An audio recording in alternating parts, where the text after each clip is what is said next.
Okay, hi everyone. Oh, there, Mark, hi. Thanks so much for being here tonight. This is a historic event for us here at PACE.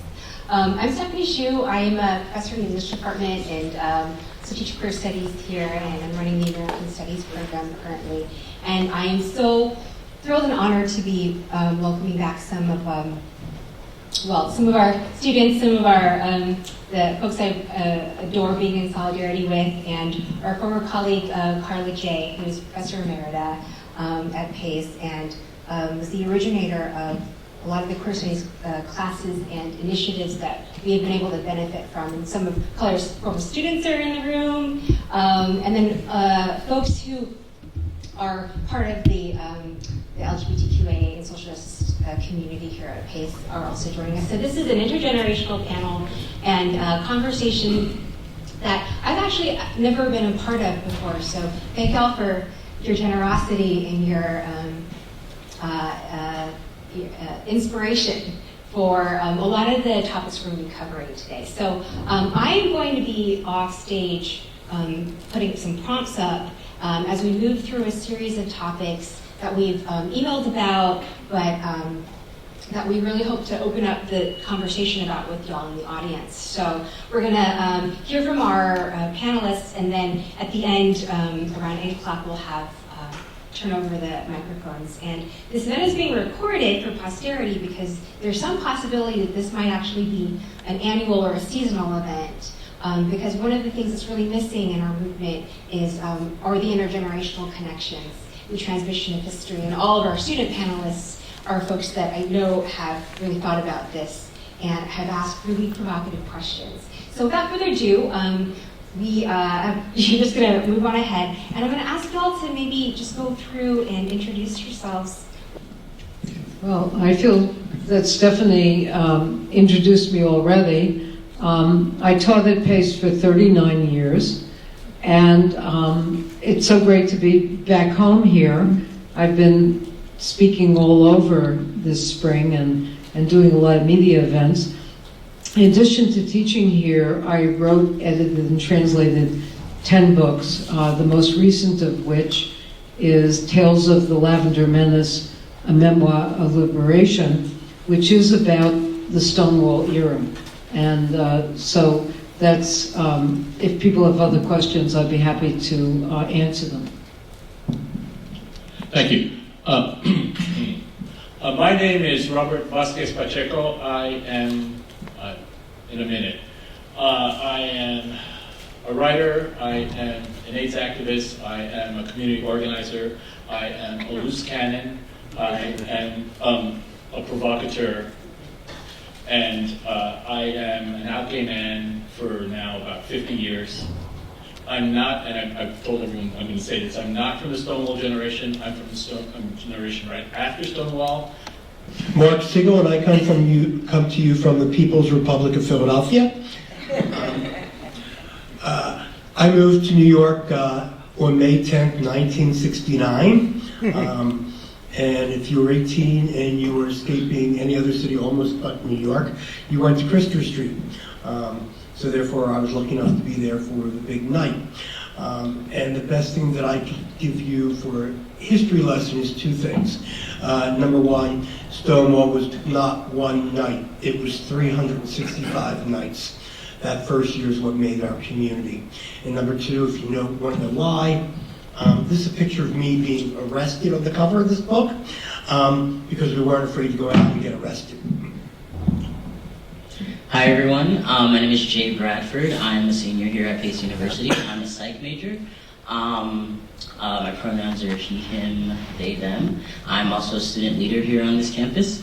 And one of those positions I hold is the communications chair for Queer Society. And I'm so happy to be sitting on a panel with these lovely folks and to talk and learn from you. I got my own. My name is Jay Toole. And I'm 71, I'm a butch. I was at Stonewall along with Mark that night. I was homeless for over 30 years, or close to 30 years. Drug addiction, alcoholism, criminal, jail time. I'm a co-founder of Queers for Economic Justice. And I don't know what else you want to know about me. My thing is homelessness in our community and trying to make it better for them. Okay. My name is Jasper Brooks. I am a senior digital cinema and filmmaking major with a women's and gender studies minor. I haven't done many cool things, but I would like to do some cool things. I do, activism here and there when I can. I would like to eventually own my own production company for trans and queer people of color, specifically, because I'm an openly trans man. Cool. Hi, my name is Sadie. I'm a senior here at Pace, and I'm a women and gender studies major with a queer studies minor. I'm non-binary, which falls under the trans umbrella, and my pronouns are they, them, and I'm very honored to be here with my peers and leaders from prior generations.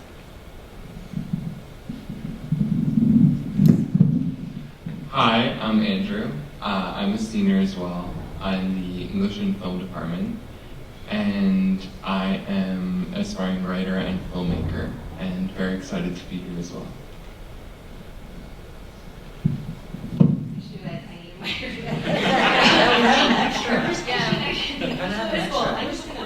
Oh, is there? Oh, that's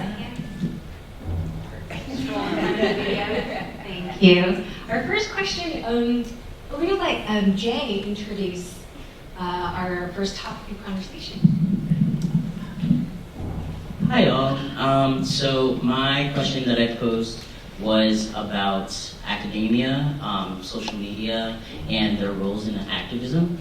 Specifically, this question came from being in classrooms where we talk about theory, which is amazing. However, some of the students recognize that a lot of the language and just the access to these journals that we're allowed and we're given the privilege to read are not accessible to a lot of folks, and the language isn't very accessible to folks. Some folks may not understand the language.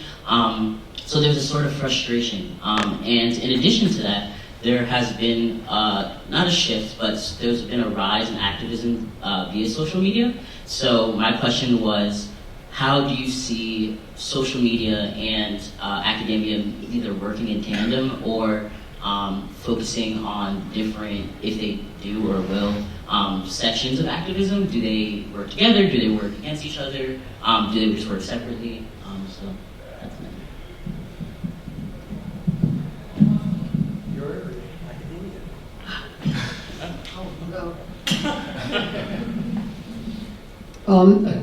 One of the nice things is I'm no longer doing the publisher parish dance right now. I'm over that. But when I did, I'll just talk about academic writing. I think there is academic writing that seems to have very little connection to the world that the rest of us live in. But the academic writing that I did, for example, Lesbian Texts and Contexts in 1992, which was one of the first anthologies, really tried to examine, the reality of the lesbian social experience at that time. And I think that academia, we think of academia as something separate, but we're all part of that. We've all been part of the academic system since the time we were 5 or 6 years old. And we can use the academic system to gear ourselves into the world. Instead of seeing it as us, them, I think we need to find more ways of working together. I mean, that can be another divide, but it really doesn't have to be. And I think at Pace, for example, all of the classes that are involved in community outreach, for example, which these classes didn't exist, maybe 20 years ago. But these connections between like the queer classes and the queer community, these are classes that go all up and down throughout the community and throughout academia. And I think that these divides are dissolving to some degree. Stephanie, can you put up the image that I gave you? I'm a member of a collective that's called Grand Fury. And we do, I have done, we're together, but we're not doing any more work. But we've done billboards, stickers, posters, etc. We were the propaganda wing of ACT UP. This is one of our best known pieces. This was a bus poster that went up around the country. The funniest thing about it was that we did it as part of an arts project. In talking about social media, the time that I'm talking about is before the social media that we know. So we did work like, I'm going to say this, that some people may recognize. We did pay stubs when we designed stuff, which is literally taking the images, one image at a time, and gluing it together, and getting letters, and gluing the letters to that as well. This is way before Photoshop. So we were able to do a lot of work because we existed in a sort of a nebulous zone between the art world and the world of activism and politics. So people were never sure about our work being art or propaganda, and which was very effective for us because we got away with a lot. But this, in talking about social media and talking about media in general, one of the things that I think that the tools that we do have are images, and we're fortunate now because images can be spread immediately all over the world in a matter of seconds. And it's a great tool, and it's actually the easiest way for people to understand what you're showing. You show them a picture and they'll understand what you're talking about. Where you don't have to worry about the academic language or even the language it's in. But this piece we did, and the funny part was, this ended up on bus posters in a variety of cities and in subway stations in Chicago, and we got a lot of press about it. The funniest part was that the bottom tagline that you see about it says kissing doesn't kill, green indifference do. The bottom tagline that talked about public indifference and corporate greed, that got cut out because there were corporate sponsors to the project, so they didn't put that up there. So all they put was the three images, the three couples. And it turned into sort of this very innocuous, and I'm not saying it's bad, but it turned into this innocuous image. And the amazing thing was this piece was about AIDS. This piece became a piece about gay liberation. And when I talked to people around the country, they would say, "That's the first image I ever saw of two guys kissing in a poster." And so what we realized was that the community needed images, needed imagery, needed things that we could see, things that we could associate with, things that we could say, this is part of me, this is what I connect to. And we all of us here, we're responsible for doing that. We have to create those images, and we have to get them out there. And now, at this time, it's a hell of a lot easier than it was when we were working. I mean, we did 10 of these. That was it. So now, this can be, this is now copied all over the world. So it's easy to see how the images can be distributed. So I think that in terms of using social media, it is a great tool. You have to be clear about what your imagery is and what messages that you want to share. I'll leave it there.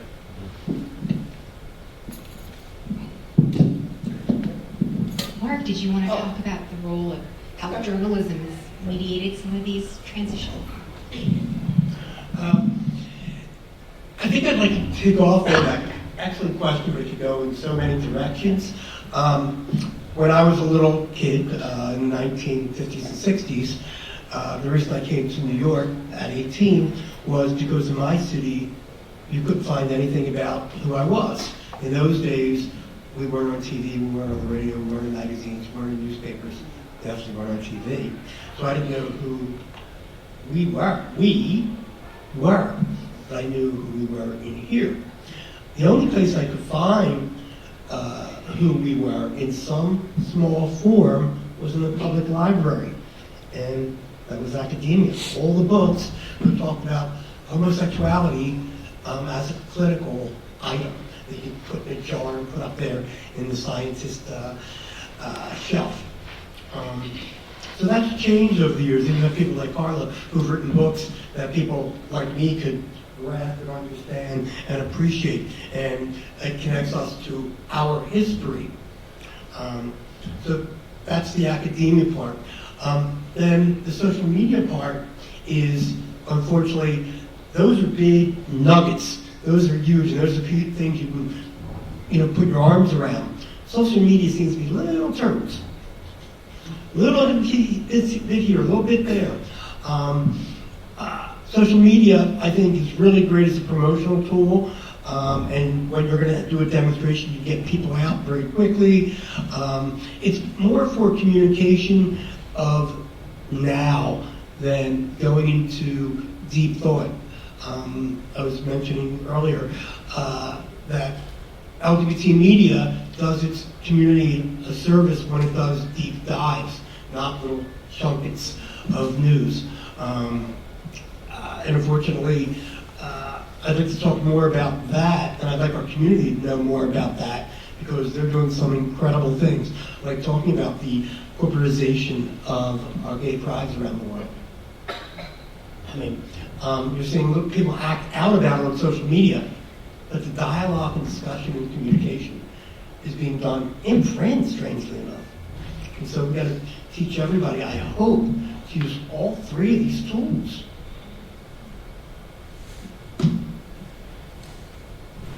Oh, yeah. Sorry. Stephanie, we're going to show that video.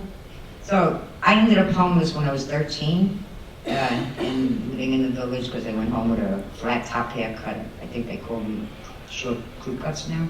And boys' clothes, and they threw me out of the house. And I went to Washington Square Park. So homelessness has always been big in my life. Like I said, I was homeless for close to 30 years. So when I sobered up in 2001, and came out of homelessness, I decided that I never thought I had a voice. That no one who wants to help. Well, listen to this.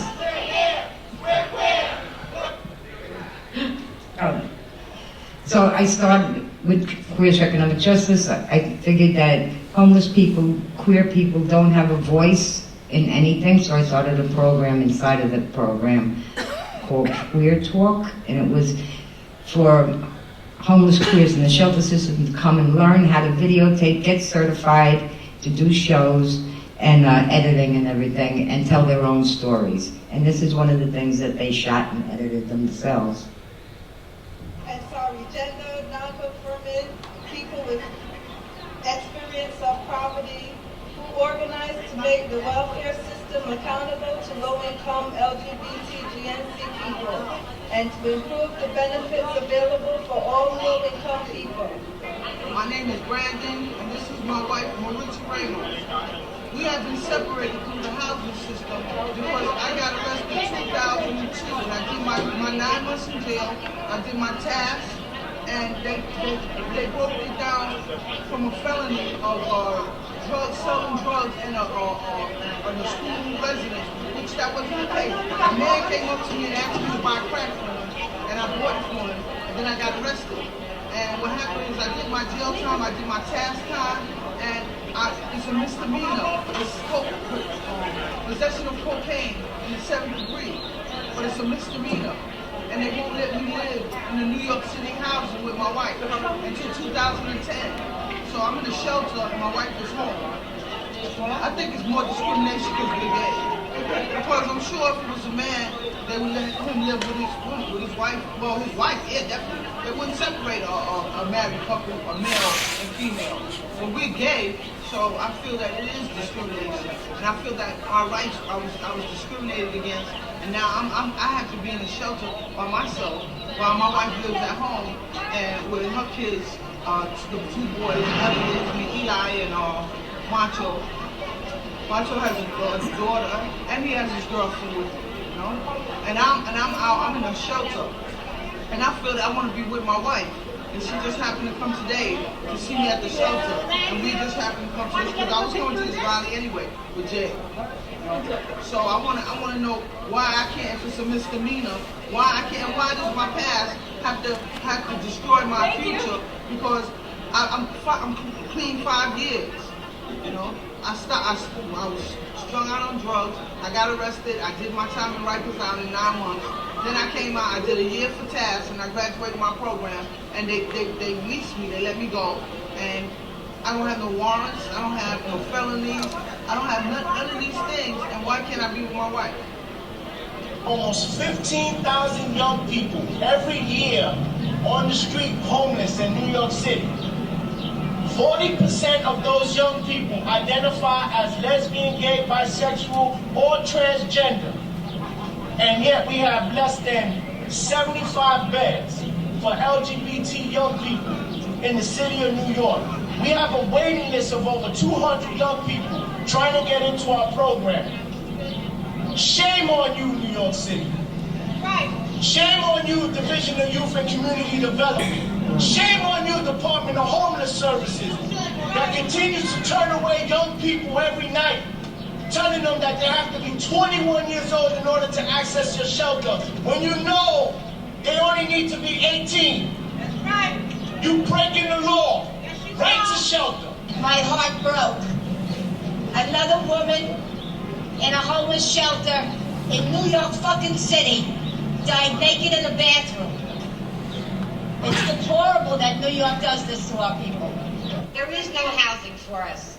So Joyce, who passed away last Thursday in a city shelter with no family, that never got the fucking shot, to have a home, to have her own housing, to be with her family, to have somebody over for dinner. You know, we have to think about these people. So when we get our driver's license renewed, it's an opportunity for deportation. When we go to the welfare office, it's an opportunity to check our parole status. And when we apply for green cards, it's an easier way to deny citizenship to HIV positive folks on Medicaid. But my identity is my own. Is yours? Even on the way here, on the train, you know what I'm saying? A lot of looks, a lot of stares, a lot of people, you know, saying, unpleasant comments about us.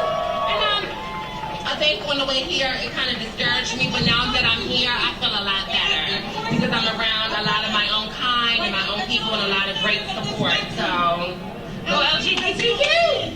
I see Namita Chat in the background there. Yeah. Well, obviously the glaring thing is that we're in a university right now. How do we redistribute some of our resources in privilege and power? So, you know, anybody can go into the New York City shelter system. Call up a shelter that's in your neighborhood, talk to the director, tell them that you want to bring some kind of program in. That's what I do. You know, I just call them up and say, listen, I want to do this for queer kids that are in there, queer adults that are in there. And, you know, some of them will start telling you to get the fuck out, like a lot of them have done to me. But a lot of them will let you in and run a program in there for, you know, once a week, for as many weeks as you want. It's important that, you know, there's hundreds and hundreds and hundreds of us in these shelters, and people don't realize it, you know, and sometimes they can't access education, you know, and they can't get sometimes to different kinds of programs, SRLP, ALP, any of the LGBT centers even, because they don't have car fare, you know. So, you know, just reach out, you know. We're in those shelters, trust me, you know, just reach out to them. can I ask our student panelists to reflect a little bit about how y'all rely on social media?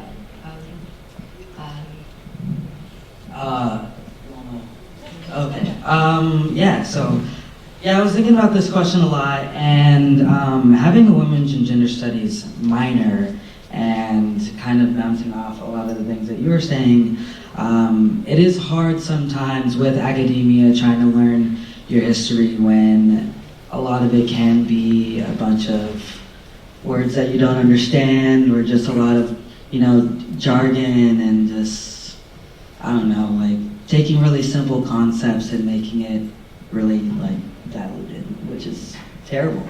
On the other hand, I feel like social media is so short term that it's hard to make hard-hitting activist moves, not in the same way that you can with academia. So I feel like the main goal in today's society is trying to combine making academia a little bit more accessible for people who need that education in that way, and also coming up with clever ways to make social media a little bit more, I wouldn't say relevant because it already is relevant, but just a little bit more,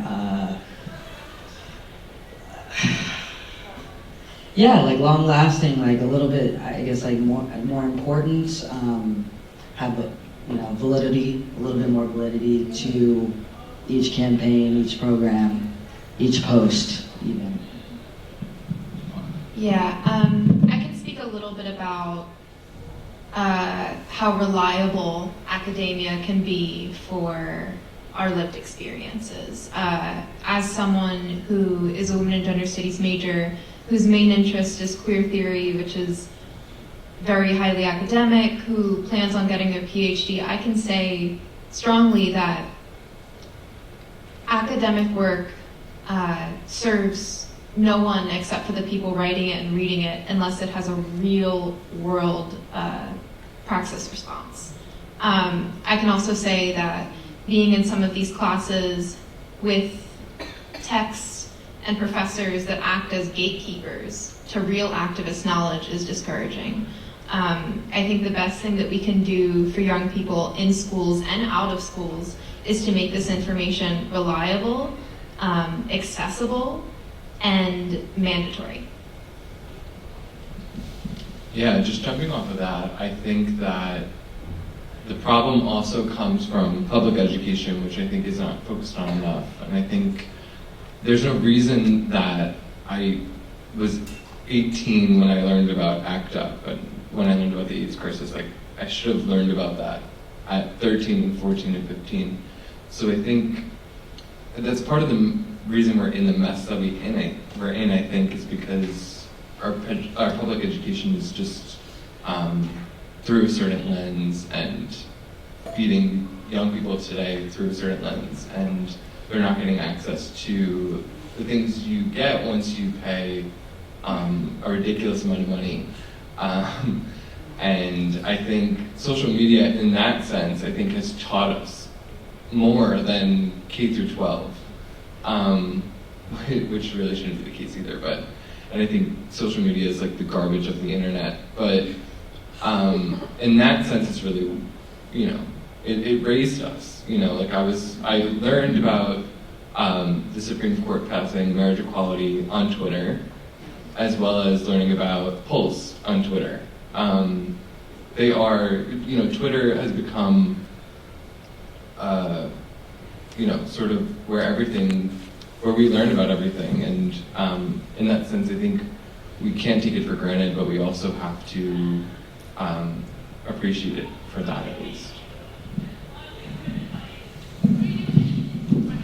I agree with you. I think that all of these are tools, and you use tools to do something with them. The amazing thing is that you can post something, and someone across the country or someone in another country can see it in a day, in 3 hours, so that we have an incredible opportunity to disseminate information, to share stories about our lives and about our experiences. We can do that. It doesn't have to be fancy, it doesn't have high production values, it doesn't matter. You just get it out there. And everyone has now the tools. Everyone has a cell phone, everyone has the tools to be able to do something and to put it out there. And I think that that is one of the best ways for us to start to break down some of the stereotypes and also some of the barriers between communities. Is if we start to see who these people are, because you always hear about the other, and the other is frightening, and the other is threatening, until you find out that the other is the person who lives in the apartment right next to you, and the other is actually your neighbor. So I think that the more that we use social media as a tool to be able to disseminate information, to disseminate, again, stories about our lives, images, whatever it is we need to do, we can do it. It's not something that needs to happen next week. It's something that we can do now. And the sooner that we start doing it, the sooner that people start to see what a community looks like. Every year I'm horrified when they come up with statistics about young queer people who kill themselves, who live, God knows where, and they kill themselves, and you hear the statistics every year because they didn't see anything, they didn't hear anything, they didn't know. It's on us. It's on us to make sure that they learn, to let them know that yes, there is a world out there. Yes, there is a community out there that accepts you. Yes, there is a community out there that will have your back if necessary. And that's something we can do, and that's something we can do now. That brings us to our next topic. Maybe we could start the conversation between Andrew and Robert, who already talked about this a little bit online, but what kinds of stories do we tell, do we disseminate? Because the difficult thing is narrating our movement's successes and failures. So we had a topic about how to be a good ally, so I'll let Andrew introduce this question. And yes, there are some seats in the front. Yeah, well, I think in the last 2 years or so, we've all kind of had to take a look in the mirror as a country, and I know that for me, just as an individual, I'm a white person, and I'm cis, and I'm a man. So I think I come across, if you were to see me on the subway, I look like I have, all the privilege that you can get in this country, and I think that because of that, and realizing that for myself, I've had to really take a look at, okay, how can I use that to lift other voices up in a way that's still respecting those voices and listening to those voices. And I think that's a question that a lot of people have that look like me, and it's a question of how to be a good ally. And it's a question I have for everyone here. What is the best way for people with privilege to help, or to do what they can to help?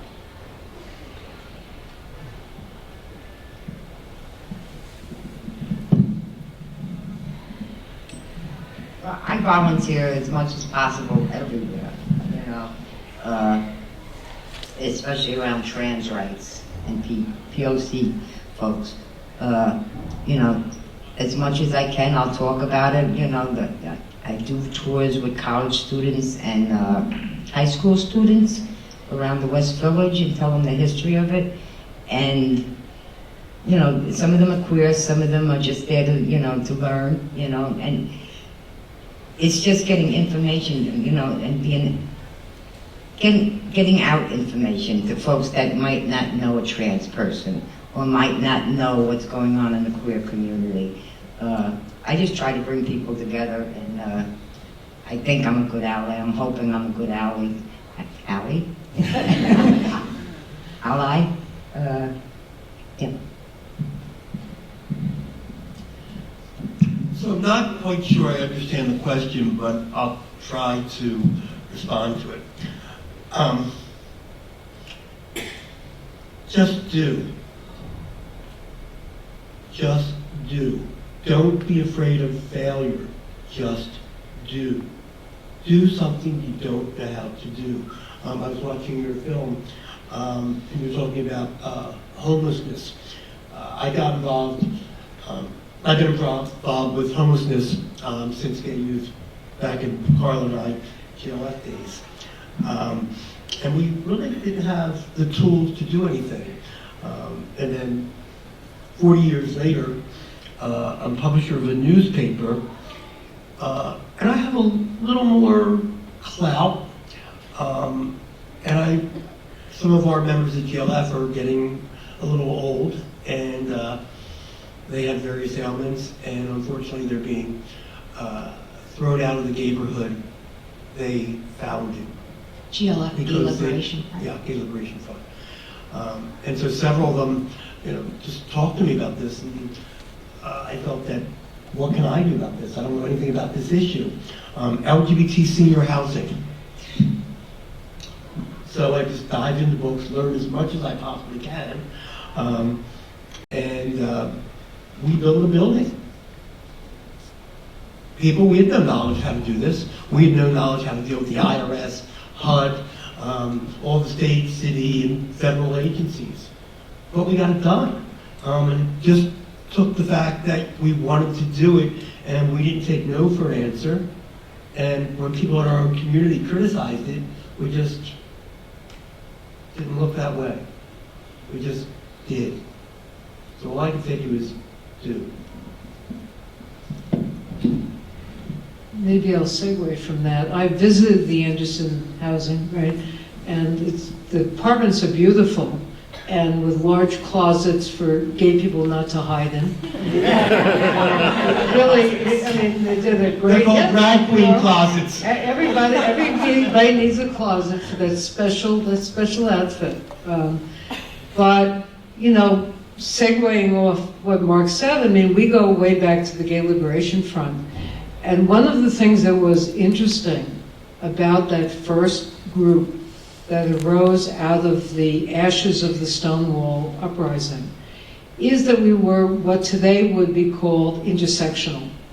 We were men, women, trans, black, white, Asian, street people, students. We were all kinds of people. And when I went there, having recently graduated from Barnett College, I met people there I never would have imagined I would have met, let alone that these people would be my allies. If you had told me in my freshman year at Barnard, and you looked in a crystal ball, that in 5 years you're going to go out dancing with Marsha Johnson at an after-hours club, you know, a street transvestite, you know, not only would my mother have dropped dead, I would have fallen on the floor. I wouldn't have believed you. I didn't know what a street transvestite was when I was in college, let alone have ever met one that I knew of. But by opening myself up to this world of allies who weren't like me, it was wonderful. The most wonderful thing in life is to meet people who aren't like you. Whether you need more people who are just like you. If you want people who are like you, stick with your closest family members and don't leave home. And unfortunately, I see too many people doing that these days. In our generation, our families couldn't slam the door on us fast enough. So, we had that approach, and I think what pains me most today is the rejection of people as allies. That people say, oh, I don't want to be allies with that group, or no, they're not right. We have to see, that I've been thinking a lot lately about Pascal, and I used to not think about Pascal, thank goodness. But in Pascal there's an image of a cage, and in the cage there are people, and every day a person is pulled out of the cage and eaten in front of the other people. And that's the Trump era. And if we don't do something, more people are going to be pulled out every day and eaten. So we've got to get together in the cage and rebel again. In a street transvestite faction revolutionary, Star. I think in terms of allies, the first thing that strikes me is a good ally compromises. You have to understand that you're going to walk into this situation with whatever your agenda is. Your agenda may not be the agenda of the people that you're going to approach.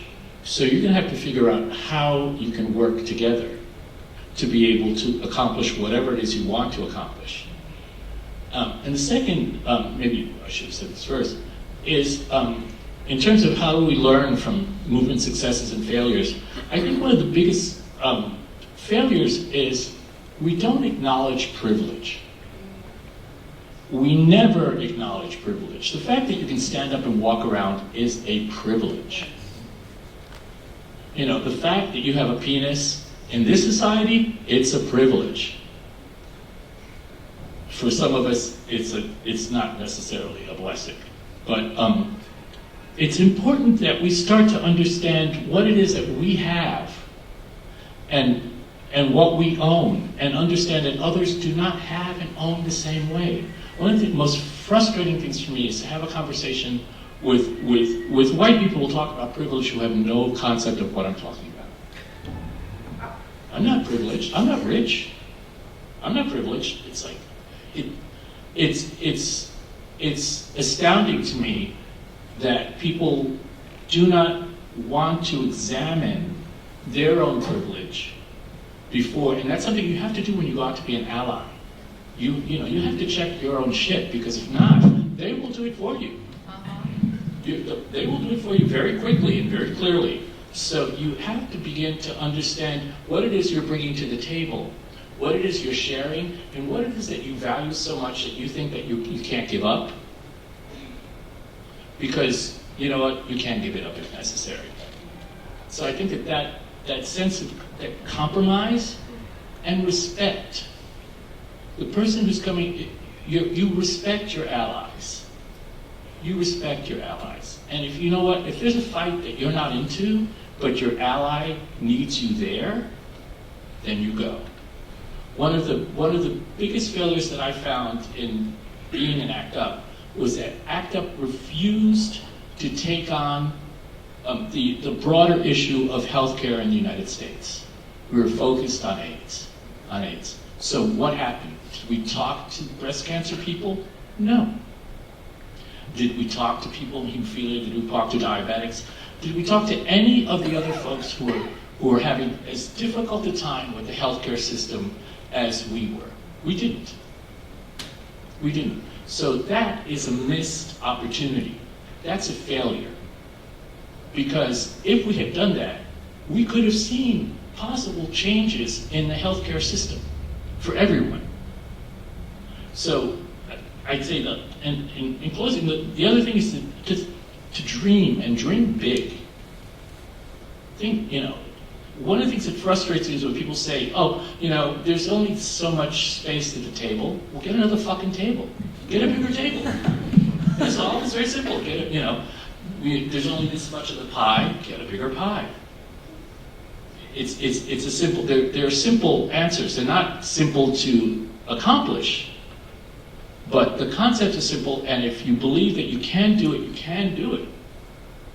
But you have to give up the preciousness of your identity sometimes when you go into a allyship, to be an ally to someone. Yes, you're fabulous. Yes, we know that. Yes, we know you're a unique little snowflake. We understand that. But we also have to understand that, everyone else has the same thought. So how do we bridge that? How do we come together to share that information so that we can both continue? I mean, the one thing that we share is that we're all humans. Period. We're all human beings. Basically. So, I mean, that's a pretty good starting point.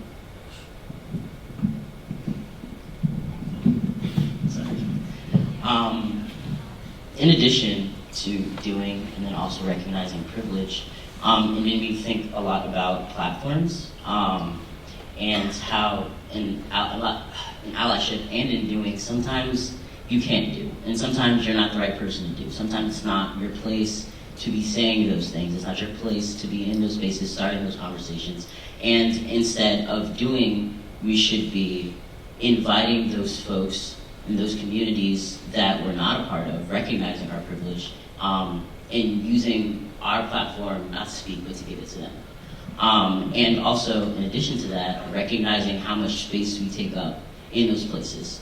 If we're in a space where the conversation, and we're an ally in that space, maybe stepping back and not dominating the conversation, or maybe it's space physically, recognizing where those folks who may not be as accessible as you, like you mentioned, it's a privilege to walk. So standing if necessary, if need to be, things like that, and always reaching to do more, and always just being cognizant of the fact of our privilege and what we can do with that. Do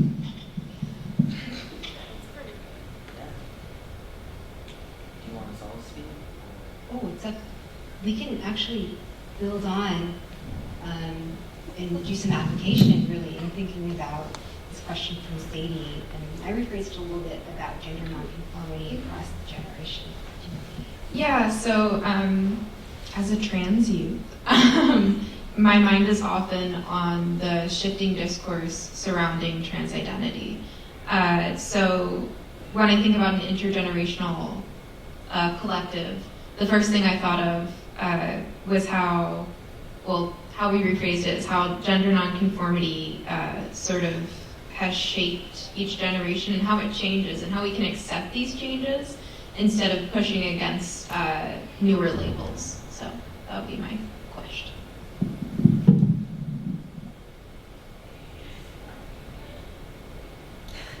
This is where an old folk comes in and says, please, thank you very much, no more labels. We've got so many at this point. I know years ago, when I first started finding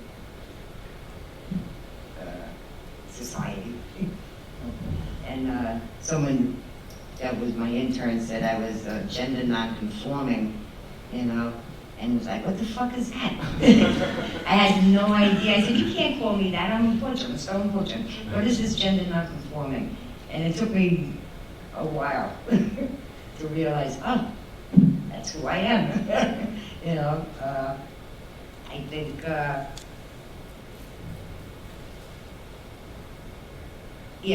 going across generations, it's, it took me a long time to figure out what was going on in the world, and I'm sure young people coming up are figuring out what are these old farts talking about, around gender and stone butch or nonconformity or trans and all of these wordings now. But I think we're getting better at it. I'm getting better at it. I'm learning every fucking day. I curse a lot. I'm so sorry. I'm learning every day. These young kids are just like hammering me with stuff.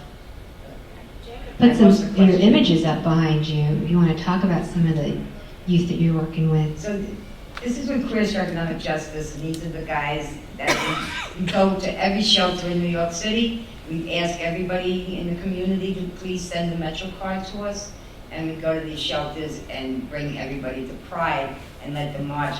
We also started a program inside the shelter where no staff was ever allowed. That was one of my rules, with the directors, no staff ever allowed because they wouldn't talk. These are my cuties. This is also at Pride. This is inside the New York City shelter system, one of the rooms, where they were doing an 8-week training with us. And they got certificates, loving them. It was a great program, and I'm hoping somebody else, other organization, will pick up the banner and start doing that. That's the Q Talk with homeless folks. What is this image here? That's me. That's my FBI mugshot. Somebody wanted that. That was in the files, and I didn't realize it until I was over there and seeing it. It's like, all right. That's who I was. This is who I am today. Was there a moment when all lesbian and gay and bisexual folks were seen as gender nonconforming? Yes, actually, wow, you're reading my mind. Around the time of Stonewall, we were all, the ideal was androgyny or gynandry, if we want to put the female principle first. And men were sometimes criticized in the GLF for looking too masculine, for having, a lot of facial hair, not wearing sandals, and women were supposed to have shorter hair. And I remember being applauded when I first cut my hair like it was a political act, although it had to do with split ends. And it was not political at all. It just had to come off at a certain point. So the other thing was, just to put things in perspective, in 1969 and 70, there was no such thing as unisex. If you went to a bar in a pair of jeans, which I think you all have, and zipped up the front, those were men's clothing. There was no such thing as a woman's pair of pants that zipped up the front. Women's pants all zipped up the side or in the back. So that many of us us women, we could have been arrested as trans. When I went out in the 60s and 70s, I had to look in the mirror and count. I'd say, okay, which way is the blouse going, right? Because, I think the buttons only go on for women one way so the dry cleaner can charge me twice as much. That's my theory of why things are still not unisex. And I look at the pants and say, like a quiz show, no. And then I think, oh no, the police are not going to recognize these boots as being women's boots. And it was like that. You'd have to give yourself a quiz. And then what's interesting is as time went on, as unisex became acceptable in our culture, we left the people on the fringes, we left trans people hanging out there in this world of not being accepted for who they are, and the rest of people who are walking around in what is this unisex clothing, that's okay, as long as most people can figure out who you are, So it is interesting that the ideals of how you look, that's changed, and also it's always how people look at us and how people see you as a man or a woman. I mean, one of the things I find most interesting now as a disabled person, and if you can't see, there's a guide dog now with her head on my lap, yes, I know she's adorable. It's like, that's her name, is adorable. Is that people no longer see me as a man or a woman. They see me simply as a blind person. And I no longer have a gender identity. It trumps everything, pardon the word. It just is, overall, I have no sexuality, I have no gender, I'm just the blind person going down the street, and it doesn't matter anymore whether I'm a man, a woman, an old person, a child. All they see is the dog in the harness. And it is interesting that there are these different worlds out there. I mean, just to put it in perspective, because we talk about allies and difference in different worlds, but to enter into this world of the differently abled, it is, it is another interesting world. I think one of the things that I find fascinating now in discussion, in talking about gender nonconformity, I mean, I was born in 1956. Eisenhower was president. My father's a Marine drill sergeant. I grew up, I'm a Latino, I grew up in a very gendered world. Men did one thing, women did something else. Men dressed one way, women dressed another way. I was fortunate in that I ended up being the only boy in that whole section of my family, so I was like the little prince. All of my female cousins, my sisters, they were all treated, they're girls. So everyone had particular skills that girls had to cook, had to sew, had to clean. I did all of that better than my sister, so she would bribe me to do it for her. But the fact that now we have conversations using terminology like gender nonconformity, like the fact that there are gender neutral bathrooms now. The world has, in my lifetime, the world has changed so drastically. For the better, for the worse in some ways as well, but for the better, that it's going to take a while for people to start to understand that. Because, again, going back to privilege, especially with men, I mean, guys are not going to give up the privilege they have. Let's be realistic about that. That's going to be a battle. That is a battle, has been a battle, shall remain a battle. But the important thing is to understand that we can do this and we can change it. I think that it's necessary to understand how things have changed and that not everyone is on board for that change. Some people are going to come along with us. Some people we're unfortunately going to leave behind. But we have to make an effort to make sure that people can come and can start to understand. And I think that's the biggest part, is to understand that. I mean, if I say gender nonconformity to my mother's going to look at me blankly. You know, she has no concept of what it is. And then if I start to explain it, I will have to explain it to her in terminology that would probably be offensive, not only to myself, but to other people, to a lot of people in this room, because that's how she sees the world.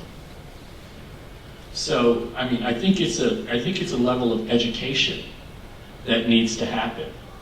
And also patience, because for some of us, you know, we're not there yet. And it's going to take a while. But we can do it. I know I'm sounding like a real optimist, and I'm not usually not. But we can. we can actually do it if we're patient and we understand that, you know, these terms are going to change. The world is not binary the way that, you know, it was so comfortable for many of us for so long. It's not like that anymore. And so let it go and keep moving. Because I think if we can't do that, we're not going to get anywhere. When we got together as Gay Liberation Front, the first thing we did, which was revolutionary, was we were going to define ourselves rather than let society define us. Think about that. Up to that point, morality-wise, we were immoral. We were illegal. We were mentally ill. That's what society thought of us. And they thought about it through sexual terms. So when I look at that term there, I realize that the first time we started discussing those issues as a community was 1969.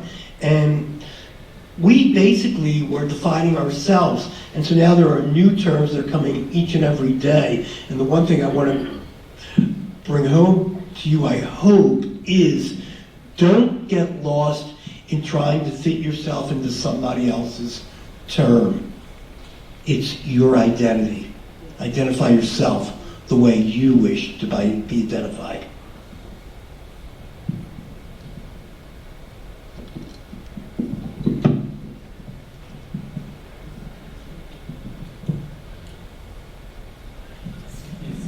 I don't have anything to say. I'll ask our student members. Do y'all have mentors or models for your gender expression, resources, history? I would say specifically, I think, I think for gender nonconformity, it's a word along with non-binary and agender and other genders that exist that are outside of the binary spectrum, or alongside it, however we like to figure that out for ourselves. I think because it's a term that, a part of what I wanted to ask with this question was, how has the ever-shifting discourse around trans identity maybe confused the community, helped the community, elevated the community? Because at the end of the day, it has changed drastically just in the last 10 years. So I guess I would say for me personally, a lot of my mentors, a lot of the people who I look up to from prior generations might not identify as gender nonconforming. They might not identify as non-binary. They might identify as trans. They might identify as the T word. They might identify as stone butch, etc. So, you know, I don't want to put these labels on them, but at the same time, these are people who I can connect to because we have similar experiences with their gender.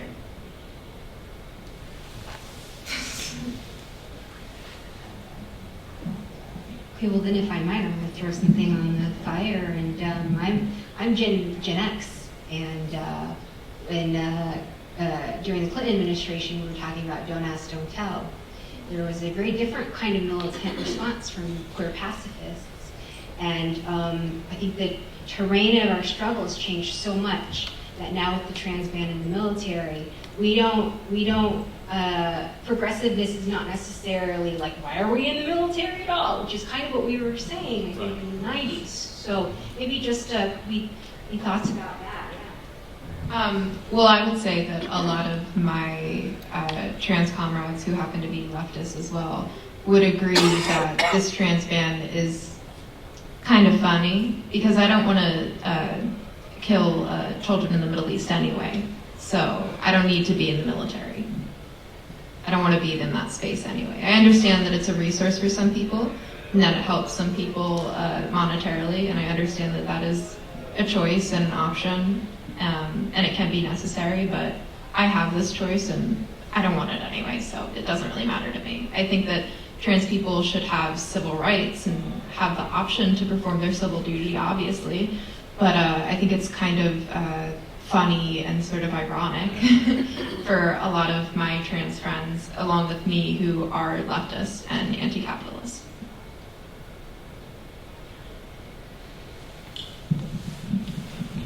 So, I'm trying to gather my thoughts, which is why I didn't want to speak yet. But first, I want to say that I appreciate all of your perspectives.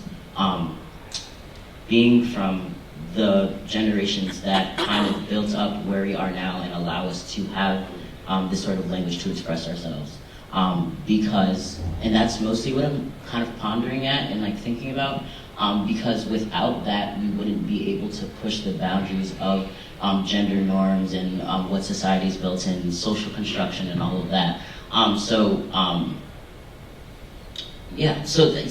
I would say that for me, being non-binary, I didn't say that before, the term gender non-conforming is something that builds community.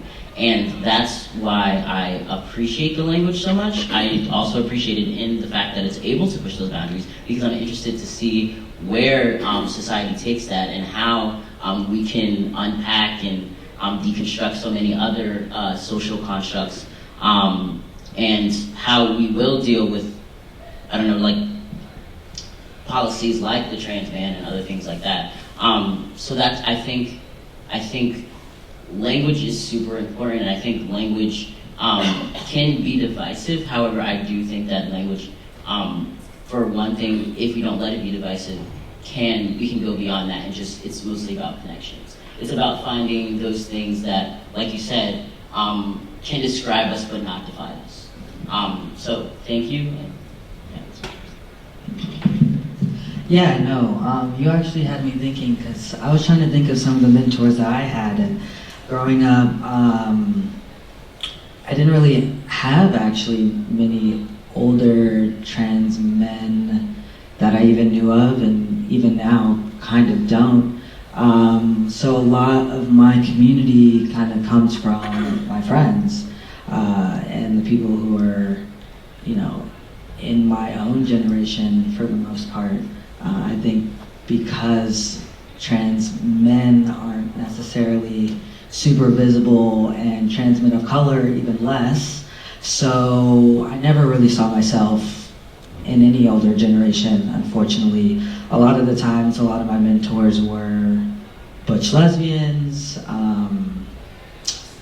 hyper-feminine, like gay men, because I'm somewhere in between, and so it was like whoever I kind of could relate to that was expressing the things that I feel within myself the most, and whose experiences itself I can relate to, less about the identity, because there was really no one there with that identity.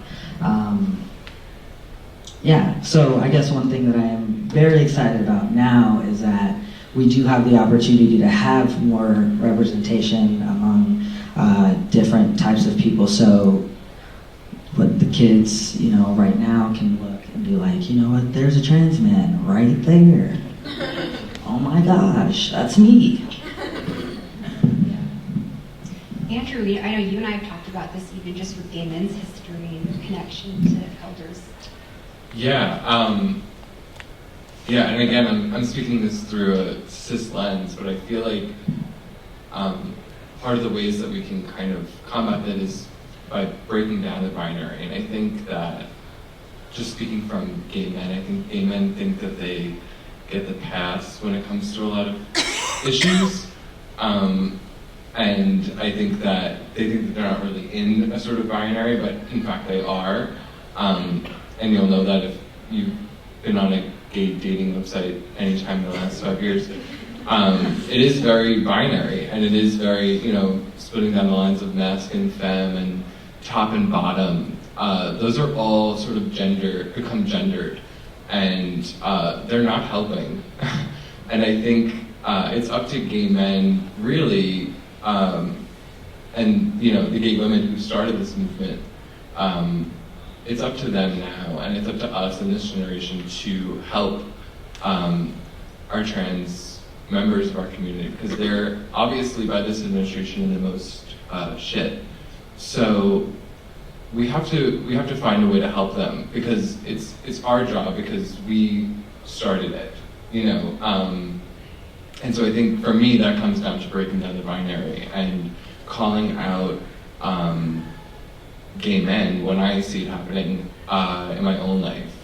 And I don't think that there are gay men that are as open to the gender non-conforming aspect of our community as much as we would all hope that there would be. Because I think now that gay men and women have gotten a big chunk of their rights in the last 5 years, they're sort of leaning back and taking the back seat, while members of our community are still under fire, especially, again, by people like the president. So, it's up to us to kind of do what we can and call it out in our own sort of action, because it's happening there as well, this sort of gendered binary that we see in straight culture.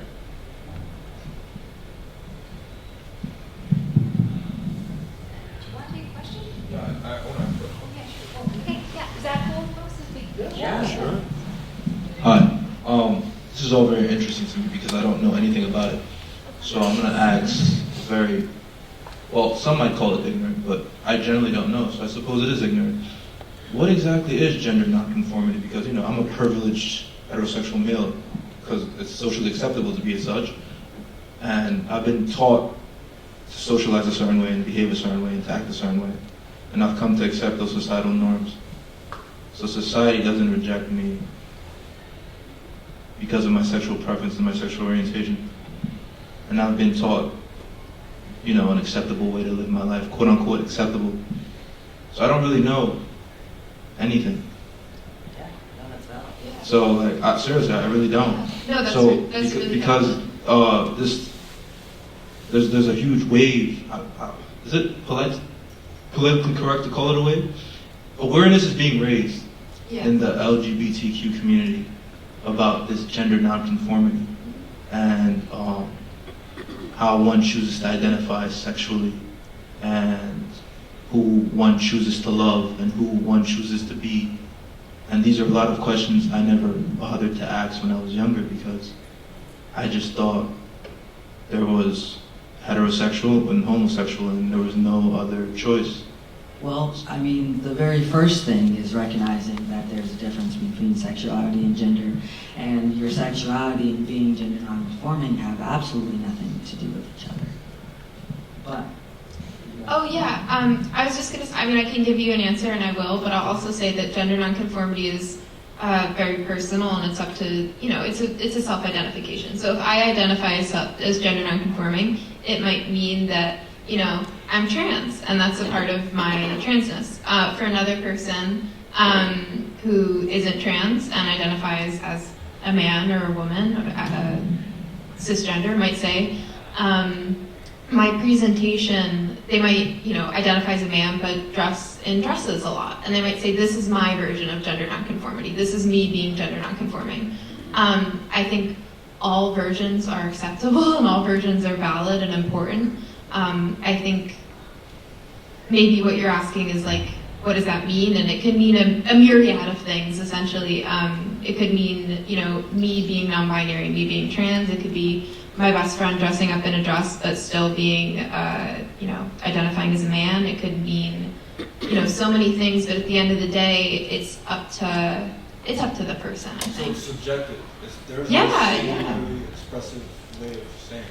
Yeah, absolutely. I think it's completely subjective. It's up to the individual, and I think it's important that we give people the freedom to, make their own way of being. And like we were saying earlier, choosing an identity because it represents you, not because you want to, apply to a societal standard. Like choosing an identity because this is what feels good for me.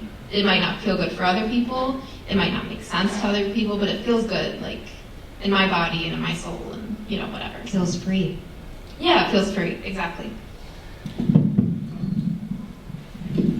I think that maybe one of the simplest ways to define gender nonconformity is that you are not limited to what society expects you to do as a male or a female.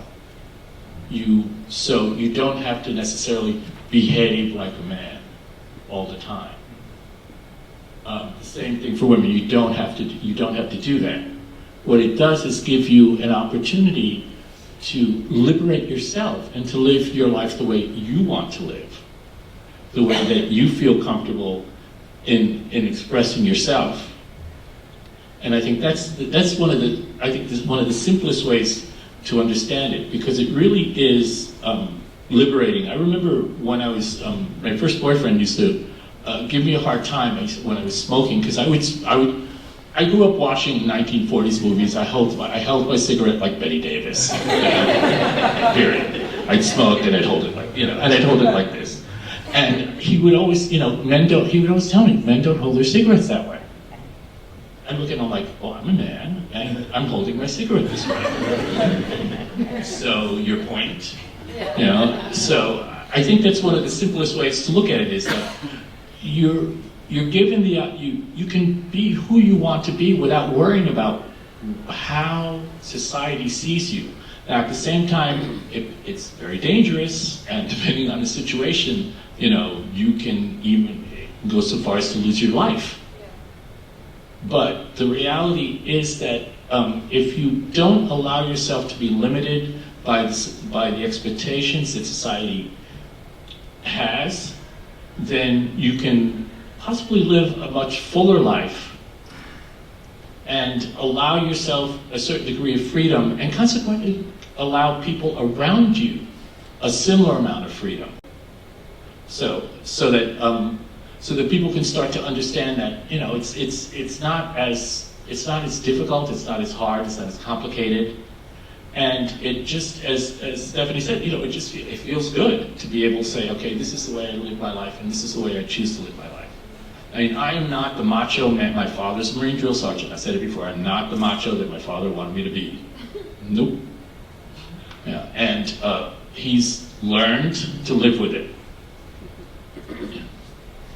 But, and consequently, he's learned also to not hassle my nephews and my nieces, demanding that they conform to a particular behavior, which is great, because that gives them the opportunity to say, okay, this is my life.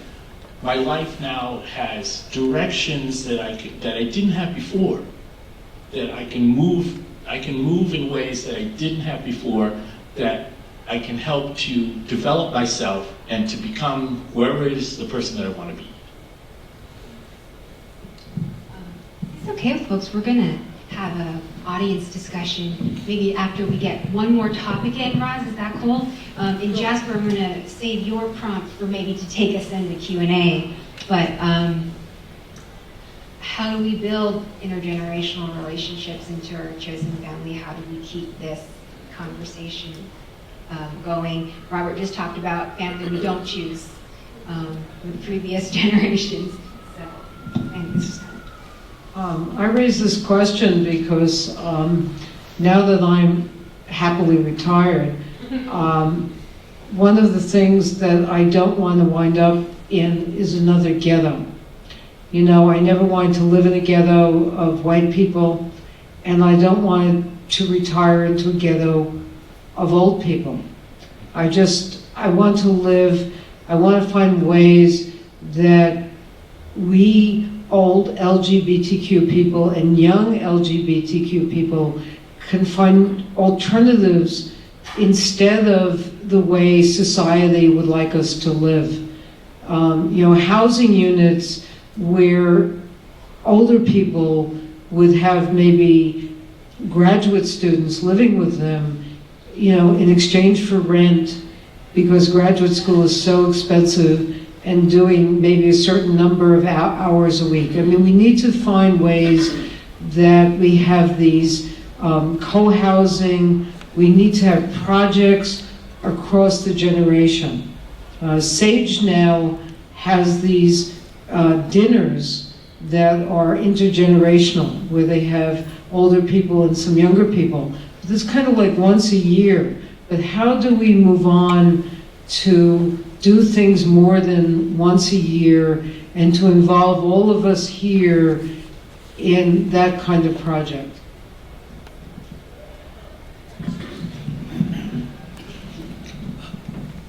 When we were building the senior building, we were concerned that it was just our generation, for our generation, by people of our generation. And we were concerned about that. And we were concerned about the fact that we seem to be ghettoizing ourselves by generations. So we held a little community meeting and brought in the youth organizations and the senior organizations and tried to come with a pipeline of what projects we could do. The first project was done during what is called lease up of the building. When you have a low-income senior building, the government demands that on the day that you start putting out leases, you open the door at 9 a.m. And if it's a low-income senior building, many communities will come down and try to get those apartments. And there are many low-income buildings for many groups of people all over our city and here. And so therefore, keeping it for your community is very difficult. You have to have a good marketing strategy. Our marketing strategy was to create the line at 9 p.m. the night before, 12 hours before the doors opened. And many seniors who were going to be applying for the homes couldn't stay out all night long on the street corner. So we got together with our youth organizations and with the university LGBT organizations, and they took the spot of the seniors and stood all night. And then at 8 in the morning, the seniors came and gave them the number, and we brought them together. And we had some videotape of that, which I didn't give you. But when one of the young gay man met his senior partner for the first time, he started crying. He said, "You're the first old gay man I've ever met." And the emotion, and the gay woman was crying and saying, "I never was able to do anything for any older person in my community before." So we've now done in Philadelphia, where I come from, there's a place called The Attic. It's the youth organization. So we do programs between them and the John C. Anderson Senior Building. And the second project we did was with the Philadelphia Mural Arts Project, where young artists came in and painted pictures of the senior members of the building. They got put up on posters around the city of Philadelphia. Yeah. So try to get organizations together, young and old. I think one of the first things is to learn that that different generations have something to teach the other generation. And that is not something that happens very often. You know, I know people my age are like, "How old are you?" So, I mean, the first thing we have to do is respect the fact that everyone has different experiences at different times in their lives. And those experiences are valid. And we can teach each other something. There is a famous science fiction writer, Ursula Le Guin, who wrote, I think it was the first of a trilogy that was called Shikasta, something like that. And one of the points that she said, it was an alien who was commenting on Earth. And he said, the tragedy was that younger human beings don't listen to older human beings, so consequently they don't learn, they don't gain from the experience that the older human beings had, and the older human beings don't listen to the younger human beings because I don't think their experiences are valid. So what happens is that human beings end up in the same cycle over and over and over again without learning, without growing. So I think first is just to say that you can learn something from another person. There's an exercise in Buddhism that says, imagine a 3-foot circle around you. You're at the center of a 3-foot circle around you. Every person that walks into that circle is your teacher.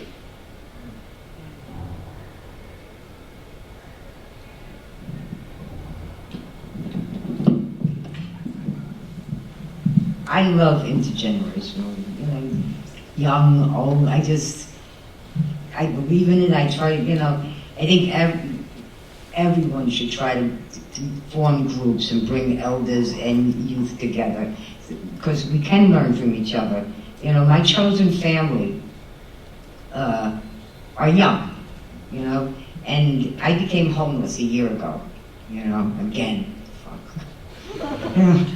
And, my chosen family, they call me Uncle Jay, they call me Pops, they call me Poppy, and they're all spectrums of the queerness and of racial identities. And, I sent a message saying, I'm homeless, and, they put me in with one of their moms, so I'm living with one of their moms right now, but she's moving in 2 months and I'm going to be homeless again. But I can't see myself. I'm 71 years old, and it's scary. Even though I have a community, it's just really, really scary for me and many other elders that are going through this. And without my chosen family, without these young people in my life, I don't know what I would have done, what would have happened to me. I love the conversations. Like I said, I do these tours with colleges and high school kids, and it keeps me alive. I learn from them, they learn from me. It's just a great give and take, and we just need more of it. Doing something once a year, doing once every couple of months could be better,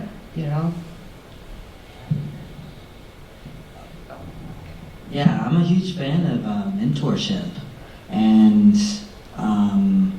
just having potentially a mentoring program, buddying up someone of similar identities or not even just older and younger, because I believe that we really can learn from each other, which is why we're all here right now, learning from each other. So definitely the first thing I thought was, orgs and getting orgs together, start doing events, of course. But also I think potentially starting a mentoring program in different places, 100% having more things like this could help. That's my little 2 cents. You heard that, Stephanie, right? More things like this? Well, it's not just Stephanie. It's like low pace. Yes, hello? Hello? Where am I lying? Don't stick it on Stephanie. Just to go off what everyone is saying, I think co-living in intergenerational spaces is so incredibly important for our community. I'm lucky enough to have been born into one of those situations. My lovely, lovely parents are lesbians, and one of my parents was born in 1951, so she has a lot of experience growing up and coming out to her parents in the 60s, which was extremely hard. And I don't have that experience. I can't relate to it, but I've learned so much. And I remember the other day I was looking through old pictures of theirs, and it was a picture of my mom at the 83 Gay and Lesbian March in Washington. And I just started crying. And I didn't know why. And I thought about it more, and I thought, well, it's because I have been so blessed to have, to have an intergenerational queer family that is also my blood family, which is nearly impossible. But I think on the other side, we should create those coalitions regardless. And I think the other thing too is, it has to be up to our generation to kind of do the research and do the work if our schools aren't going to teach us. And, as a freshman living at Pace, I didn't even realize the history that's just across the street here at City Hall and how ACT UP protested at City Hall in, I think, 88. I don't know if that's right. 88? Yeah. Until I saw How to Survive a Plague in class and watched the footage of Pace in the background of that footage. And so that was kind of a stark moment. But it's up to us to kind of learn our own history and do the readings and, watch those films and sort of learn to respect the people who got us where we are today. Because all of us here in this younger generation, we're standing on your shoulders. And so we have to respect that, inevitably. Harris Climate Plan sucks. If you want to watch the movie, see United in Anger, which is the film about ACT UP. All right.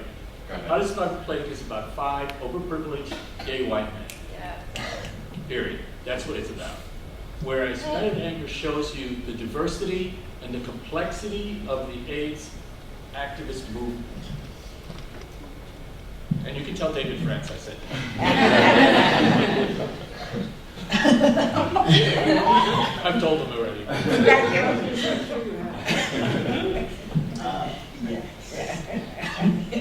Jumping off of what you said, Andrew, I think it's also important for our generation to readjust what our idea of family is, because the way that society builds up and frames family now, or even just like success now, does not really allow for those intergenerational relationships. Because if you're going fast and you're moving forward, you're not thinking about the past, like I said before. You're not learning from it.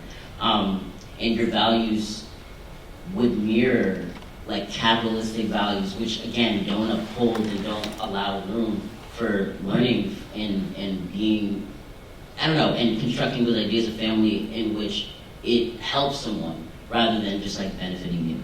So I think a lot of it too goes into deconstructing a lot of what society has told us, and relearning and constantly learning.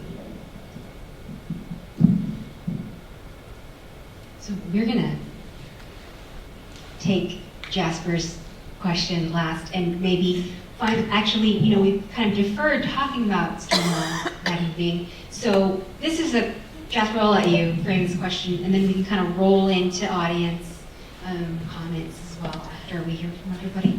Yeah, so I started thinking about this question. I really want to hear about your experience specifically. Because you were talking about, not being afraid to get arrested, not being afraid to really get your hands dirty, in a sense. And so my question really is, would you consider Gen Z to be radical enough to make actual change? Where do you see us on the spectrum of radical and not radical compared to, Stonewall generation and like the changes that you've made with your activism, and then like how we, still have a lot to go, and how we can really either change our activism to be more helpful for us. So first of all of my arrests, and I have many, have never been for activism, for politics. It's always about criminal behavior,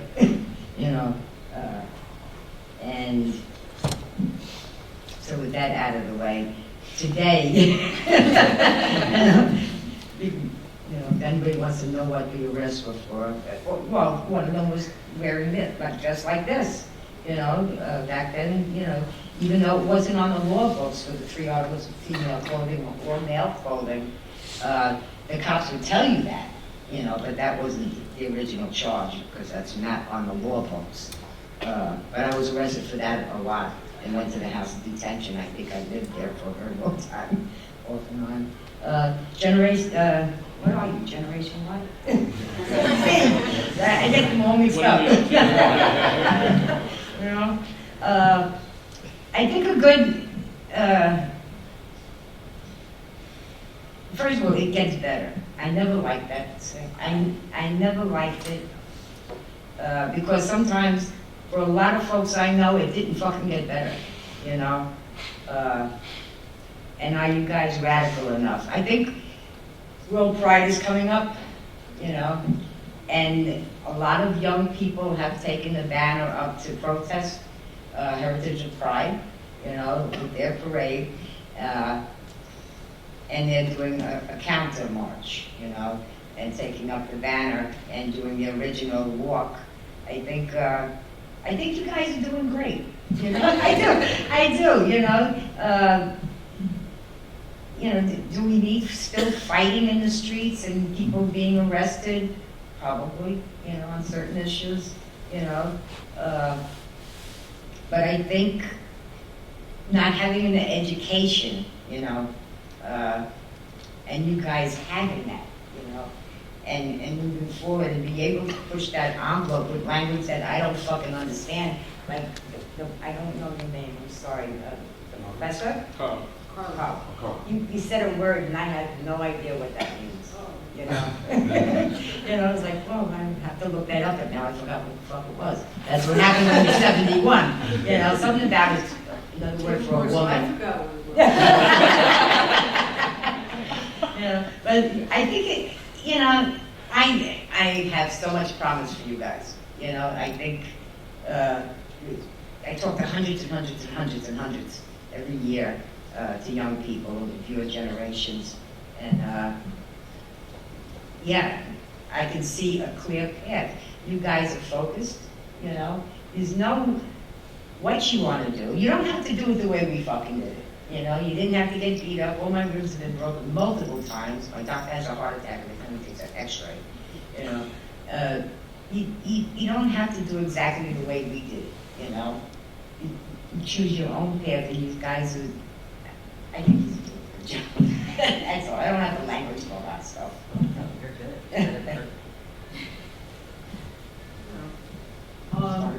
You know, we grew up in a certain time, and there was a lot of radicalism. We grew up with the Black Panthers and the Young Lords, and a radical women's movement that was zapping things. I was part of the seizure of the Ladies' Home Journal, and other groups of which went into the bridal fair at Madison Square Garden and released white mice, which terrified the brides and really frightened the mice. And, you know, these are the kinds of things we did, and Mark Siegel was really a champion of the ZAP.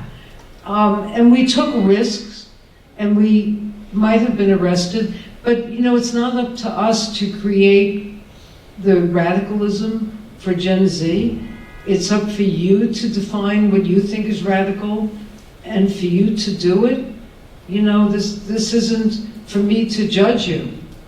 This is for you to create your own world, and I'm happy, you know, to support you in this. It's not like I'm giving up my torch, I'm still clinging to it. But, you know, but you get your torch and we'll go together. That's how I see this happening. And we don't have to go the same way, but we can all do something.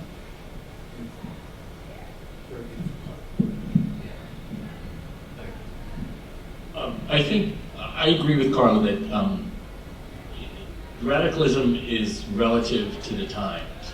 For example, I'm an activist, I'm a leftist, but do I get arrested? No, because people my color don't do well in jails. So I don't get arrested. I refuse to get arrested, because that, for me, can be a life-threatening situation as opposed to some other people. But that doesn't mean that I cannot be radical according to what I am willing to risk. And I think that's the biggest part. And I don't know, for me now, seeing guys wearing black nail polish is for me a radical act. Because that was for me is unthinkable when I grew up, a man wearing nail polish. Are you kidding? What is wrong with you?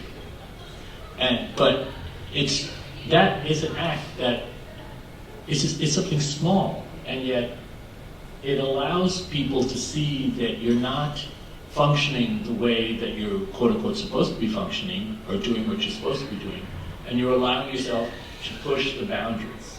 So, I agree with Carla. You guys are doing what you're doing, and hopefully to educate folks as well as to learn from your fellow radicals.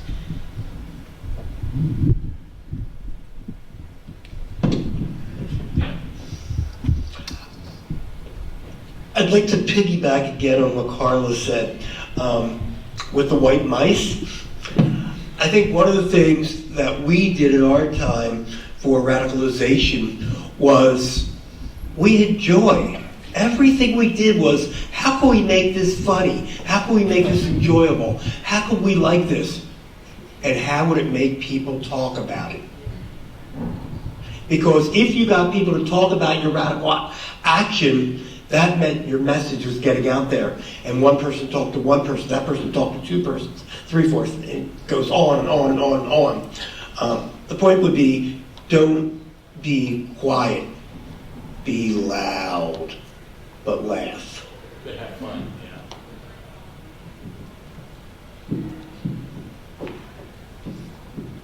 Oh, getting arrested could be fun. Hell yeah. Speak for yourself. Roz or anyone else want to ask a question? I wanted to just say something very quickly, jumping back to the discussion about gender nonconformity. That, I'm sort of riffing off something that Carla said. Carla, I love what you said about the early days of GLF and the gender nonconformity that was inherent in that movement. The sort of somewhat feminine men and the very androgynous women. And I was not a member of GLF or really quite contemporary with that movement, but I still remember that feeling and that moment in the 70s when I was coming out. But the thing that I'm thinking about is the connection between homophobia and sexism. And I think that's something we can never, ever let go of. I mean, it's really one of the, I can't call it a guiding principle because that makes it sound positive, and of course it's a really wretched thing. But it's something that I think unites us all, whether we're queer, however we identify on what I'm going to call the spectrum. We're all somewhere on the spectrum. If you're heterosexual, you can be hurt by sexism. And there were sort of educators and psychologists in the 70s and 80s. I'm thinking of someone as mainstream as Letty Cottin-Popperman, who wrote a best-selling guidebook about child rearing called Growing Up Free.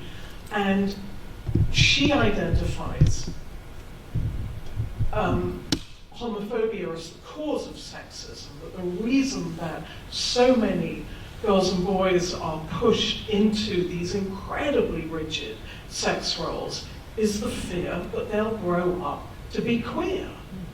I mean, and when you think about it, it's so obvious. And if we can break that connection, we all win. We all have the freedom to be as masculine of a cis man as you might want to be, or not, or to be as sort of dykey and queer and trans as we want. And I think that's a conversation that we don't have enough amongst ourselves, but certainly we don't have it enough with people in our extended families who are heterosexual and cis-identified. And it's just so pernicious, and it holds us all back. And there is still so much sexism. in society on every single level. I think that one of the things we have to look at is culture and race and ethnicity, because definitions of masculinity, for example, in the Latino community, are specific and different from for example, definitions of masculinity in a particular Asian community or in a particular an African American community.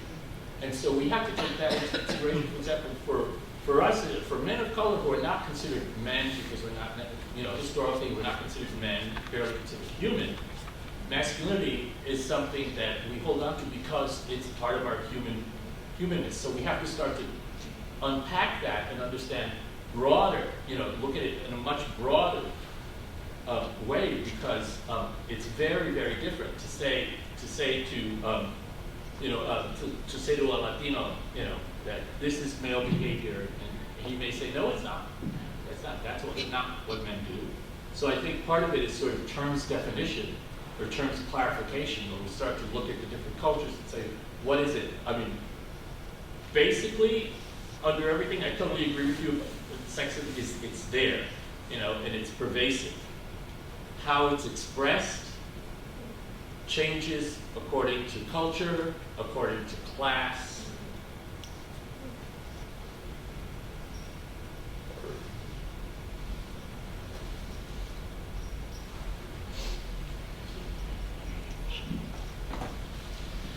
So I think it's interesting from the generations of yesterday to today, in that yesterday you spoke about the idea that you would go out of the house, you would interact with each other on a more face-to-face level. You think about that in New York City, we're very pedestrian. We see people right up. We're not like in our cars, going from our home in a little pod that moves to the store, ignoring everyone and going back. I think with the younger generation, what we have is that we have an isolationist generation. Because as unified as we become with our access to everything that social media and the internet provides, it's also something that we have here. We're not really looking at each other. I see so many people looking down all the time. They're not really interacting with each other, right?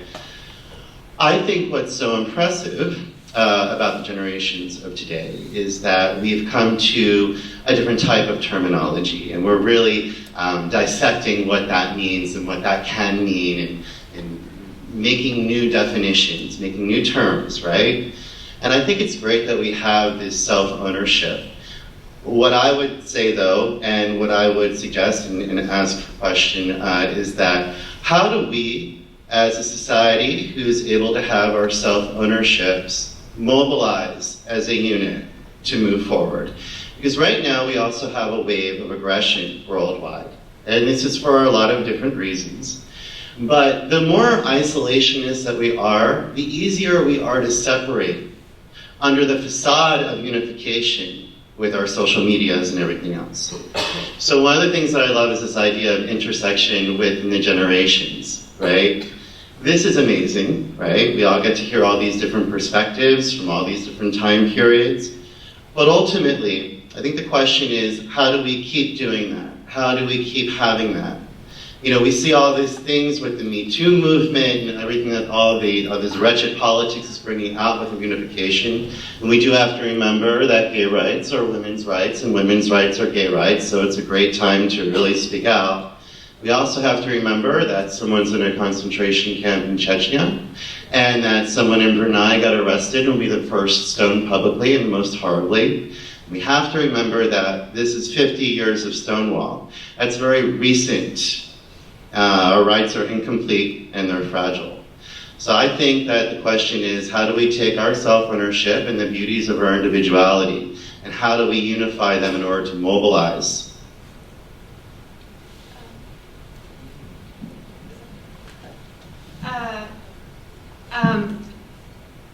I think what you're saying is very pertinent to the conversation, especially today, and how topical it is to this administration. And like you said, this wave of aggression, this almost backlash to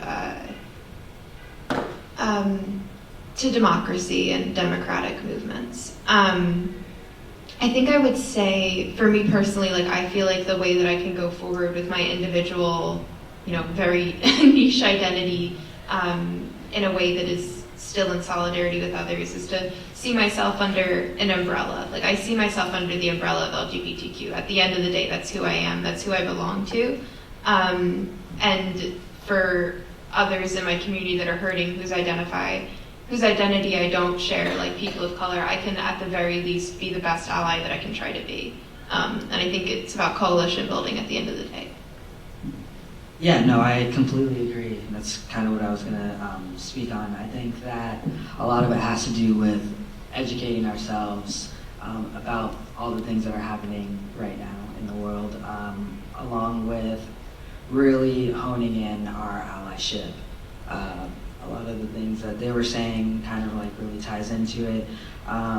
Making sure that you're educating yourself, that you're listening, that you are putting yourself in spaces that you probably wouldn't, getting out of your comfort zone, making sure that, yes, as we build our own individuality, we do have our, we have a very intersectional community, and if, just like the cage, we have to work together. Or, if one day Trump decides to take away the rights for trans people, he's going to take away the rights for anyone. You know what I mean? Like, it's not just about, okay, these are my problems, let me try to fix my problems. It's, if I'm having these problems, other people are having other problems, we try to be allies toward each other, and just kind of like really get out of that individualistic mindset that our society loves to put us in, and tries really hard to keep us in. I mean, it's 50 years of Stonewall in the West, okay? Let's remember that. It's in the United States, parts of Europe. The rest of the world doesn't know shit about Stonewall. So part of it is understanding that if we're going to get anywhere, we have to start to move outside of our comfort zones, and that means outside of our country, and start to move across to educate people or to share information to say these are things that are possible. Because now, there are people who living in the world who don't have clean water. They don't have clean water here in the United States. So, I mean, there's so many other issues that we have to look at, that we have to connect to make sure. That's why I think that intersectionality is important, because we have to understand that nobody wears one particular hat. You don't have one. The reality is you don't have one identity. We all have multiple identities. And we have to understand how those identities connect. And one of the ways that they connect is by class. And which is one of the big unspoken issues that we haven't talked about today, about class and access. Who gets what? Who has access to what? And I think we have to start examining that and saying how do we start to share this access? How do we make sure, I'll go for it. How do we get rid of capitalism? I mean, how do we do that so that we can bring people along that just won't say, oh, yeah, that's nice for you. You have internet. No one in my village even knows what a fucking computer is. So, so it's sort of nice that we can say 50 years of Stonewall, but, that's 50 years of Stonewall here. Thank you very much for saying what you said. That I put LGBT first, that's my community, and then I'll be the best ally I can for all the other movements that I care about. Thank you very much for saying that. I think that's so important. There's an Obama-era program called Citizen Diplomacy, which, thank God, the Trump administration hasn't seemed to find as of yet. And their goal is to bring future international leaders and journalists into the United States to see our system, and what makes it work and what makes it not work. and I'm part of that program, and they come into the Philadelphia Gay News office once or twice a year and bring future leaders from other countries or LGBT journalists from other countries into our office. And the reason I say this is why I'm very proud of what he said today is because this one makes everybody upset. Is that okay? Yeah. Yesterday, they brought in 24 people from 19 countries into our little office, and we met with them. And these were LGBT and supposedly liberal and media people from around the world. And so usually I'll tell them a story about what the gay struggle has been like here, and then I'll ask each of them to tell me what they know about the gay community in their country, and ask questions back and forth, and it's a great dialogue. Yesterday, we had for the first time someone from the Gaza Strip. And so I said, what's it like for gay people there? And she worked for, I won't mention the name of the media outlet, because she would have trouble if her name was known that she was in my office. I guess what I'm trying to say to all of you is, I don't care what color you are, if you're a person of color, if you're white, we're Americans, we have certain privileges, and we've gained them over the last 50 years, and even more than 50 years. I mean, we look at Stonewall, some people don't talk about Compton, they don't talk about Black Hat. They also don't talk about the first gay organization, which was founded in this country in 1923. We don't know our own history. So we, as Americans, are privileged. We've been privileged to be able to create that movement. And when I said earlier, I think I said that Stonewall wasn't just one night, it wasn't just 4 days, it was 365 days. Because at the end of those 365 days, we created Gay Pride. And that Gay Pride, you can go to almost any country in the world, and for the most part, it is still used as a march, not a parade. A march because they don't have the rights that we have here today. Now, it's not great here. We have conversion therapy, and we have some other crap that needs to be taken care of. And that's why there's need for radicalization again. But hell, we're a lot better off than most of the places in the world, and we should realize our privilege.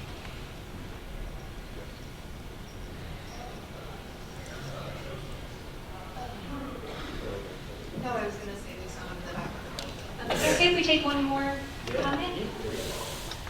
Or two more, I'm sorry. I came a little late, but thank you. I was interested in what you guys said about kind of ending capitalism, and I'm interested in the radicalization of, I guess, Gen Z. Are we radical enough? And I think part of that stems from, as a young person at the university, I feel like a lot of the conversations that surround, we talk about the intersectionality of queer rights and women's rights, and even extending that into like the environment and the ecology and sustainable development, and all of that is interconnected. And a lot of like the language, I think language obviously, especially to us, is very important. And so when we talk about like young people being liberal versus like people being conservative, I think often that has a connotation, or the language supporting it, that those ideas or those perspectives remain within a certain framework. And that being a liberal by nature is a response, or at least on the same spectrum as being conservative. And in many ways they are intertwined, or two halves of like one whole.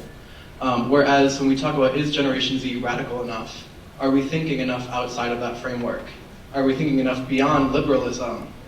And not just reacting to, what a conservative point has to say, and remaining in this semantic drama, going back and forth and all of this. It's surface level, it's benign, it's not relevant, it isn't, even our daily politics, even whoever the president is not relevant ultimately. And so I'm wondering, when we talk about, is Generation Z radical enough, it's like, why, especially in the university, are we not having conversations that are genuinely provoking consciousness? In the sense that, like, even when I attended some of the sustainability discussions here, a majority of it surrounds, using reusable utensils and taking shorter showers. It's like that necessarily is not sustainable development, because we live in a country where 94% of our petroleum intake goes to the US military, which is also funded absurdly. Like we have 6% of our annual spending goes to education. This is radical, and this is queer justice. So my question is, maybe not a question, I mean, I know that we're not radical enough. And I think that the panel especially understands that we're not radical enough as people, and that a queer identity by nature is a radical identity. You know, so I think, especially if more than a question, it's a comment or a calling to young people like myself, you know, think outside of that framework.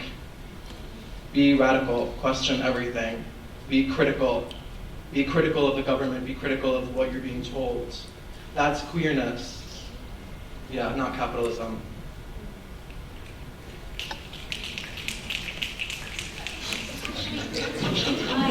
So I'm going to invite us to continue conversations without the mic unofficially, and if people need to go, we said 8:30. Thank you for that comment, and thank you to our elders for being here. And